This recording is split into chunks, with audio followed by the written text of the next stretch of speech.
Sharqiy Turkiston sürgün dokumentining bosh ministri Salih Xudoyor, Amerikalik yozuvchi Erik Metakas radio programmasining riyosatchisi Erik Metakasning ziyoratini qabul qilganda, Xitoy kommunist hokimiyatining Uyg'urlar qaratgan organ sodisi to'g'risida so'ralgan savollarga javob berib, ularning qilayotgani nihoyat ro'shanki, irqiy qirg'inchilikdir dedi.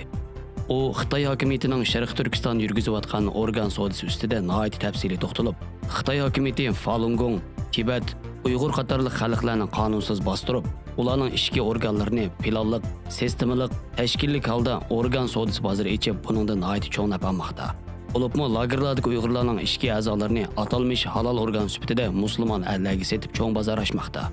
Uningdan boshqa Xitoy kommunist hokimiyatining narisida bolalarni ota-onalardan ayirib yetim qilish, jazo lagerdagilarni qo'l ish qilib ishlatish va ayollarni tug'utdan cheklash qatorliq qabih jinoyatini fosh qildi.